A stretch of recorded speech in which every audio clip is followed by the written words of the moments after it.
The big change from 10 years ago is that the parking area has moved much closer to the trailhead.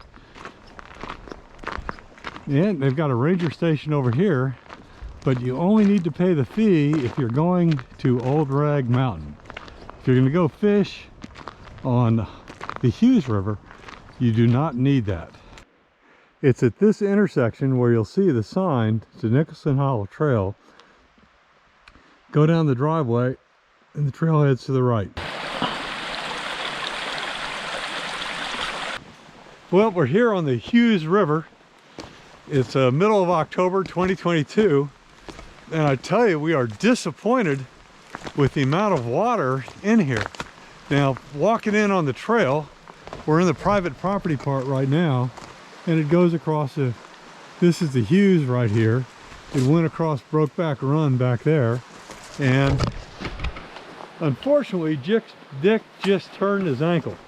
So I'm just going to go up here a little bit to show you what the river looks like and how it's probably not fishable, and then go back, help him back to the truck, and we'll see. I'll show you what this used to look like when there was plenty of water in here, and then I'll show you what it looks like right now.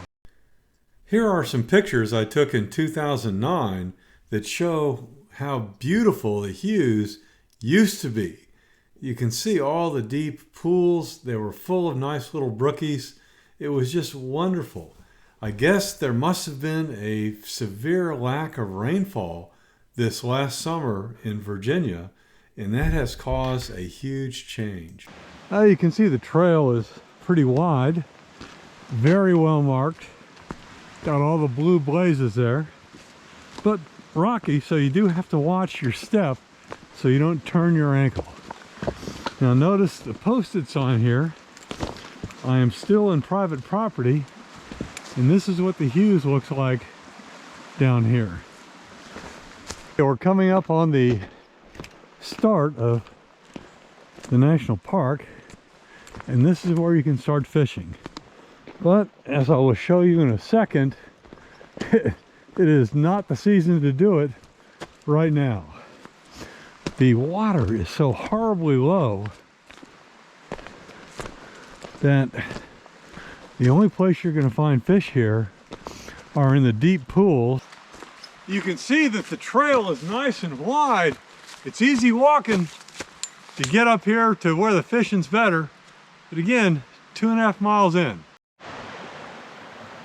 Well, I'm about another quarter mile in, and I'm not going to go much farther in this, but I did want to show you as we went in how low the water is and why it's not worth it unless you can really walk upstream to where the pitch creates all the pools. Heading down here, this is what it looks like down here, and you can see how shallow the water is. There's my boot. There it is in the water. Maybe there's 3 or 4 inches of water. Now, our intent when Dick and I came up here was to walk all the way up, get up into the good water, but unfortunately he turned his knee back down there at the first pitch. So we're going to call it a day today, and it would have been a nice hike, but I'm not sure there's going to be much for fish up in here. You know, when the water gets low like this, the raccoons come in and boy, they just start cleaning house on all these trout. The trout will come back.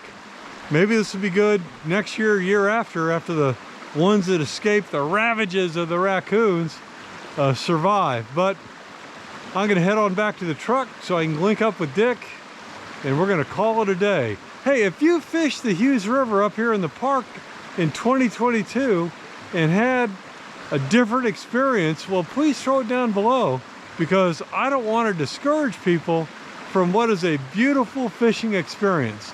Now, I just have to pan the camera around and you can see what I mean with the leaves starting to turn color here in the fall. Isn't that beautiful?